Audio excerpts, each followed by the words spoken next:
inaugurating the president-elect, Ahmed Bola Tinubu, and the vice president-elect, Senator Shetima, their own mood is slightly different because President Buhari has graciously served 8 years. God has helped him serve 8 years. And is handing over, not to another political party, but is handing over to his own political party. So the circumstances presently is quite different. But I know the mood of the country generally is because of the issues bordering on the elections. So some people are happy, some people are sad, so all kinds of sentiments and feelings. In my own time, especially the 2015 election, my ministers, my senior officers, people who worked with me, there was this fear that this one that we've lost the election, what will be our fate? Will the new government just throw all of us into jail without giving us even fair hearing? Because government is next to God, can decide to do anything. That fear was in the minds of people. Some people feel, could I even run away? Should I stay in the country? But to them, that will not be much of a problem because it's the same party that is taking over. So the tension we faced then, the Buhari's team may not face the same tension. Yes, some few people may have some issues that bother them, but on the average, they will not have that kind of feeling. But it used to be tense, really. And by this time, then of course already I've considered defeat to the president. So that was completely over. And I knew why I considered defeat, because I was more interested in the country than myself, which I advise every politician to be more interested in the country than themselves. Without a country, there will be no presidents. So I know it used to be tense. And how do we ensure that Nigeria comes out of the current electoral controversy through reforms that will help grow the country's democracy? The problem we have is the electoral management body, INEC, and the security. And I used to give an example. If two soccer teams are playing and the referee decides to look the other way, they will enjoy themselves. If people are contesting for elections, should expect that it's like a soccer game. Everybody wants to win. And you must not allow it. The electoral management bodies share more than 60% of the blame. Because if they do their work well, the politicians will have no choice than to follow the rules. They, the security, and the courts. I believe one day we'll get there, but I feel sad now that our electoral process is still wobbling. So we have migrated from card reader to paper, which is a superior technology. Why do we still have problems? Manual voting, we have problems in this country. Electronic, we have. So where is the problem coming from? Is the independent is the electoral management bodies, INEC in this case. INEC has to sit up so that they will not throw this country into conflagration one day. And people must be serious. INEC must sit up. We should commission one of these internationally known IT companies. They will want to protect their image and allow them to build a system for us and also manage it during our elections. We can train our people, but they should manage it. That this last election, they say, oh, one director in charge of IT did this or did not do that. If you bring Google or one of these giants and they agree to build it and manage it for you, there will be nobody in Nigeria will not be involved. So it should be completely neutral. And probably when we get to that level where all those who have smartphones will not need to go to any place to vote. You bring out take it, go to your unit and press the button and you vote. You can vote in your kitchen, you can vote in your bedroom, you can vote in your sitting room, you can vote in your car. Even if you're in the US, you can vote.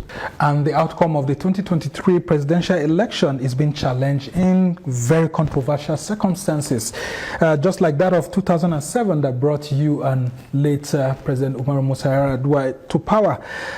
Any advice to share on the best ways to resolve electoral disputes without plunging the country into a crisis, especially for those who are in court challenging the victory of Bola Ahmed Tinubu?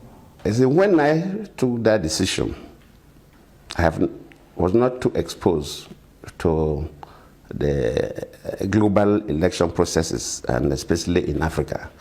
And since I left office, I've been leading election observation missions. Even this year, I'm going to lead the African Union team to Zimbabwe, and the elections will come up. They already gave me the letter pending when the government would fix the date for the election. So I've been involved in a number of elections now.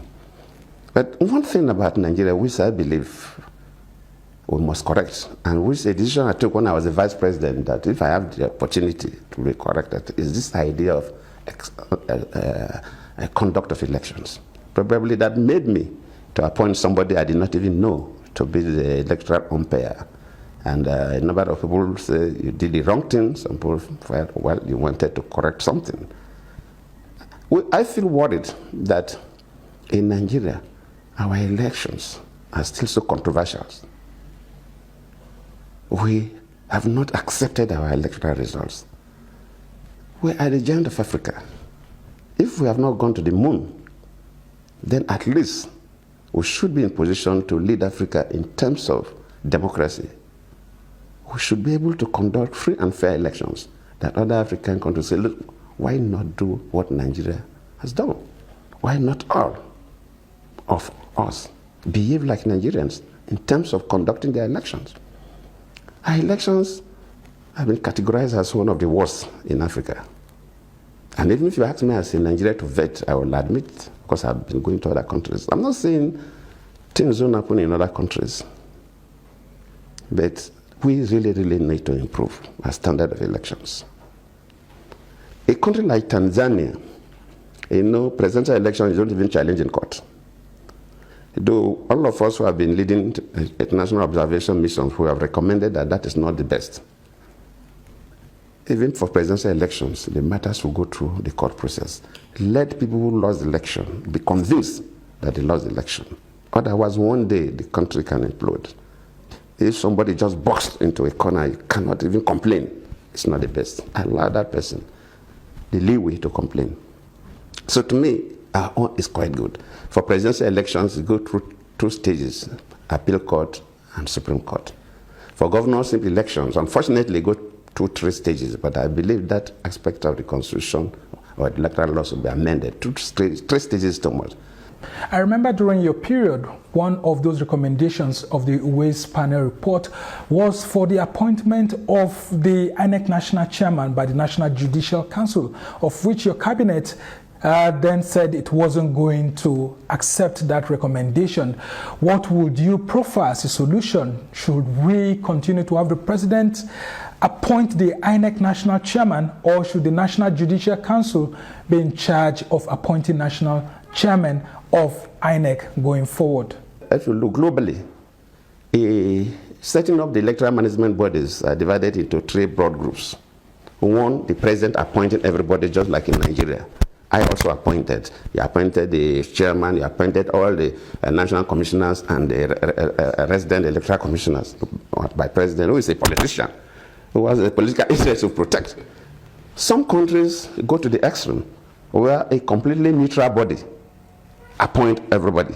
The president has no role in it. Some countries blend. A neutral body recommends people, then from which the president select. So before you are selected, you already pass a basic level of screening. In fact, what I wanted to do if I had stayed in office was that if the Jigas tenure had expired, then I wanted to vote. And I would take people by surprise. I would have called traditional rulers, not all of them, the religious leaders, civil society, the journalists, at least 100 of them into a room. They will not know. We'll get the computers and so on and so forth. Say, okay, nominate a Nigerian you think should be INEC chairman. Everybody will nominate. Then we screen. Then we'll go for another round of nomination. Even if we sleep that for the whole night, so the whole night, we'll be reducing until we get to somebody who everybody will say, this is this person. I wouldn't even want to give it to any particular department of government or an institution. I wouldn't want to say NJC or CJ, because everybody has an interest.